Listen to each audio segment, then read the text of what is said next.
Salut, c'est Jordan et aujourd'hui on va voir quel format choisir. Alors si tu veux percer sur internet, il te faut un format ou plusieurs, mais il t'en faut surtout un à toi que tu vas utiliser sans arrêt et qui va permettre de te faire décoller. Seulement, le problème c'est que quand tu écoutes un peu et que tu regardes sur internet, tu as de tout. Tu entends que l'écrit c'est la base de tout depuis des milliers d'années et que ça ne s'épuisera jamais. Tu entends que la vidéo c'est le tout dernier format à la mode, c'est celui du 21e siècle et c'est ce qui va faire le buzz et qui va continuer. Et puis tu as aussi le podcast, c'est le nouveau moyen de communiquer et ça revient sur le devant de la scène en ce moment. C'est la prochaine tendance qui n'est pas encore là mais qui va pas tarder à revenir. Donc tu entends un peu de tout finalement et tu ne sais pas sur quoi partir parce que tu mises entièrement ton business dessus et que il va falloir que tu produises en masse et tu veux ne pas te tromper et tu veux être sûr de toi et tomber sur le bon. Alors, je ne vais pas te faire de réponse toute faite du genre il n'y a pas de bonne réponse et ça dépend de toi, parce que c'est pas vraiment le cas, mais je ne vais pas non plus te donner une réponse fixe et figée parce que ça dépend de plusieurs éléments, tu vas voir, on va le voir ici, mais voilà, prends-le, adapte-le pour toi, je vais te donner les avantages et inconvénients de chacun et tu pourras faire ta petite sauce. Alors, on attaque. En 1, donc on va attaquer par la vidéo. Alors, la vidéo, c'est un format qui est à peu près simple, autant sur le fond que sur la forme, parce que c'est une vidéo que tu peux le faire simplement. Une vidéo, tu as une caméra que tu mets ici, alors ou sur un trépied ou sur un bureau, et tu te mets devant et tu expliques ce que tu as à dire devant la caméra pour aider ton audience. Alors, ça peut nécessiter un peu de temps pour, par exemple, écrire un script. Ça peut te nécessiter un peu de temps si jamais tu as envie de faire un montage, de faire un plan, bref, de faire quelque chose d'un peu plus évolué. Mais sinon, tu vois que c'est quelque chose d'assez simple à mettre en place. L'inconvénient est juste d'avoir un décor ici derrière qui passe à la caméra, mais ça reste relativement correct. Alors, évidemment, le problème, c'est que tu montres ta tête, même si aujourd'hui il existe des techniques, par exemple, tu peux filmer ton écran d'ordinateur directement. Sinon, tu peux aussi avec les iPhones font ça, je ne sais pas si les autres smartphones le font, mais ils peuvent mettre ici à la place un Memoji. Tu peux aussi filmer sur une feuille et pointer la caméra dessus et parler à côté. Il y a tout un tas de techniques. Après, ça va nécessiter un peu de montage, de recouper l'audio et la vidéo, mais globalement, c'est faisable. Le gros avantage aussi, c'est que la vidéo, c'est en plein boom depuis longtemps avec les réseaux sociaux comme YouTube, Instagram, etc. C'est quelque chose, avec la taille de nos smartphones, des écrans qui augmentent, c'est quelque chose qui est en plein boom et tu peux vraiment apparaître aux yeux du monde.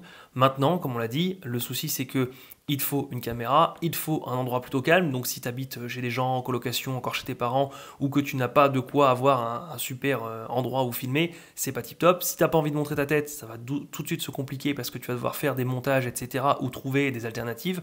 Bref, il y a tout un tas d'avantages, il y a également tout un tas d'inconvénients. C'est à toi de voir si ça peut te plaire ou pas, mais voilà.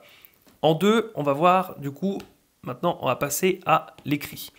L'écrit, c'est quelque chose qui est encore dans les têtes des gens parce que c'est quelque chose qui marche, c'est quelque chose qui ne mourra jamais. L'écrit a toujours été utilisé pour s'exprimer. Le gros avantage avec l'écrit, c'est que tu n'as pas besoin de tout faire en une fois. Tu peux très bien écrire une partie de ton texte, t'arrêter, faire ce que tu as à faire et y revenir plus tard. Ça ne se sentira absolument pas. Donc c'est quelque chose que tu peux faire n'importe quand, même si par exemple tu es dans le train, peu importe, que tu le fais en plusieurs fois, que tu dois sortir et reprendre plus tard. C'est quelque chose de... Voilà, tu peux le découper en plusieurs fois. Maintenant, le gros inconvénient, c'est que pour savoir écrire, c'est tout un métier. Écrire juste simplement, ça va. Savoir captiver du monde à l'écrit et pouvoir transmettre tes idées, qu'elles soient claires, limpides et que tu arrives à, je ne vais pas dire envoûter les gens, mais que tu arrives à les faire finir ton texte parce qu'il faut quand même réussir, pour donner une idée complexe, ça ne se fait pas en 5 lignes. Donc il faut réussir à captiver le public et aussi à utiliser des bons mots, un bon vocabulaire et des bonnes tournures de phrases pour réussir à exprimer l'idée que tu voulais à la fin sans avoir perdu trop de gens. Et c'est connu aussi, vendre via l'écrit, c'est un petit peu plus compliqué parce qu'aujourd'hui, comme on le disait juste avant, avec la vidéo, on est beaucoup plus captivé par quelque chose qu'on peut regarder et écouter en même temps plutôt que de faire l'effort de lire toutes les lignes. Donc c'est quelque chose d'un petit peu plus dur. Maintenant, ça possède ses avantages aussi, comme je le disais, de pouvoir faire des pauses entre deux, mais l'inconvénient, c'est que tu pars pas très bien gagnant parce qu'au final, ici, c'est un peu plus dur. Il n'empêche qu'il y a des gens qui arrivent à gagner des fortunes sur Internet. Tu as des gens qui font une lettre mensuelle et qui la vendent à plusieurs milliers d'euros. Donc c'est quelque chose, après évidemment, ce sont des gens renommés qui utilisent plus leur nom que leur lettre, mais comme quoi c'est faisable et que du coup, on peut en tirer beaucoup d'argent. Tu as le forfait entre deux qui est le podcast. Le podcast, c'est quelque chose qui est en train de revenir à la mode, tout simplement parce que les gens se sont rendus compte que Aujourd'hui, avec le débit Internet, on peut écouter son podcast partout. Donc, tu en as qui utilisent dans le métro, dans le train, peu importe. Maintenant, on peut même les télécharger en avance sur son smartphone. Donc, c'est un peu l'entre-deux.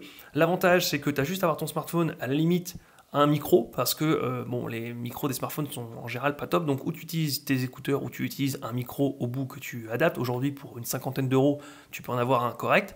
Et finalement, tu peux parler directement dedans en ayant juste ton script à la main, personne ne le verra, personne ne le saura, et du coup ça peut peut-être te rassurer, et c'est relativement simple. Tu as juste besoin d'un peu de temps pour écrire ton script, et tu as juste besoin d'être dans un endroit relativement calme, parce que au contraire de la vidéo ou de l'écrit, là par contre tu dois le tourner en une prise, et ça doit être relativement calme, puisque tout est misé sur le son. Le gros avantage, donc c'est vraiment ça, c'est le fait qu'il n'y a pas besoin de beaucoup de matériel et pas beaucoup de temps. L'inconvénient est que forcément ça attrait également moins que la vidéo, où il n'y a que le son, donc les gens sont obligés de se concentrer, même si, comme j'ai dit, ça trouve encore son public, parce que tu en as en voiture qui l'écoutent en voiture, d'autres dans le métro, le train, etc. Mais hormis ce public-là bien spécifique qui veut l'écouter là, pour réussir à faire le buzz, c'est un petit peu plus dur. Maintenant, le gros avantage, comme je le disais, c'est que tu as très peu de préparation et que tu peux au début essayer en lisant ton texte, tu ne seras pas stressé.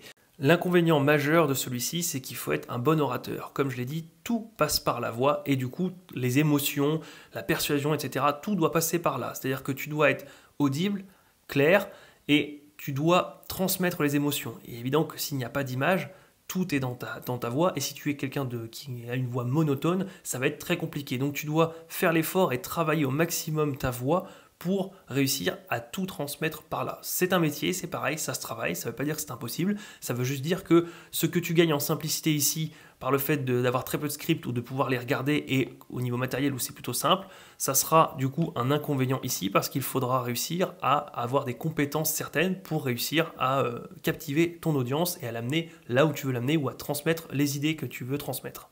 Et finalement, je vais te donner la quatrième méthode, qui est la quatrième méthode que je conseille, mais tu vas voir, elle n'est pas magique non plus, elle va réussir à te débloquer, mais essaye-les tous. Tout simplement parce que tu as ton profil, ton caractère, et aussi tu vas découvrir que finalement ce que tu pensais être la vidéo qui allait être géniale, finalement te rend nerveux à l'idée d'être devant une caméra, ça te stresse et tu n'y arrives pas. Ou par exemple tu vas tourner une ou deux vidéos et tu vas te dire non mais moi je veux pas que les gens voient ma tête sur internet par exemple. Donc finalement tu vas peut-être te rabattre sur l'écrit. Et puis sur l'écrit, là où tu disais là au moins personne ne me verra, personne ne m'entendra, personne ne saura que c'est moi, finalement tu vas te rendre compte que écrire, toi ça t'embête, tu as besoin d'être plus dynamique, d'être plus vivant, d'être plus spontané, de transmettre tes idées comme ça, parce que tu es quelqu'un qui est joyeux, euphorique, peu importe, et que tu aimes transmettre le sentiment, et que l'écrit ça te gonfle et que finalement tu n'aimes pas ça, et finalement tu vas peut-être arriver à passer sur le podcast. Et parce que là, finalement, c'est le bon équilibre. Tu as besoin juste d'un petit matériel, tu as quand même ton script, tu n'es pas stressé, et puis finalement, le fait qu'on ne voit pas ta tête, qu'on entende juste ta voix, finalement, ça va très bien se passer. Donc, tu vas peut-être choisir finalement ce format-là, et tu l'auras découvert uniquement en testant tout. Il n'y a pas de formule magique. Il y a des gens qui ont réussi, il y a plein de gens qui ont réussi. Les exemples, il y en a des dizaines, voire des centaines de gens qui sont devenus très très riches avec les trois formats. Donc, je te dirais bien de les essayer. Tu ne pars pas sur un parce que c'est la nouvelle mode, ou l'autre parce que c'est quelque chose qui va pas tarder à revenir, ou l'autre parce qu'il est hyper pratique. Essaye-les tous, parce que ce qui est pratique pour une personne ne le sera pas forcément pour toi. Ce qui est génial pour une personne ne le sera pas forcément pour toi. Et il faut vraiment utiliser un support dans lequel tu t'éclates, dans lequel que tu aimes tourner, avec lequel tu te sens bien. Et c'est seulement ce format-là qui est le bon. Donc tu vois, je te fais un peu une réponse qui est que je ne peux pas beaucoup t'aider. Maintenant, essaye-les avec tous les avantages et inconvénients que je t'ai donnés. Ne dépense pas des milliers d'euros. Aujourd'hui, avec la vidéo, avec le smartphone, tu peux tourner des vidéos très correctes, donc tu n'as pas besoin d'acheter de l'équipement spécifique. Pour l'écrit, tu n'as besoin de rien. Et pareil, pour le podcast, tu as à peine besoin d'un micro. C'est vraiment le maximum que tu aies à acheter. Et je te dirais bien pareil pour la vidéo, tu achètes juste le micro que tu mets ici pour avoir un son correct, et que ton audience t'entende vraiment bien et que tes idées arrivent à être transmises. La vidéo, ici aujourd'hui, on filme en HD, voire en Full HD, il n'y a aucun problème, il y a même certains smartphones qui le font en 4K, donc on te verra très bien, surtout que si c'est juste pour montrer ta tête. Si tu as des idées profondes à transmettre, c'est pas ta tête en 4K qui va faire la différence. Donc essaye-les tous, n'achète pas de matériel tout de suite, et celui ou ceux avec lequel tu te sens à l'aise, tu pourras creuser et à la limite investir un peu plus et partir sur ce format-là. Voilà, j'espère que ça t'aura aidé. Moi je te dis à la prochaine, salut!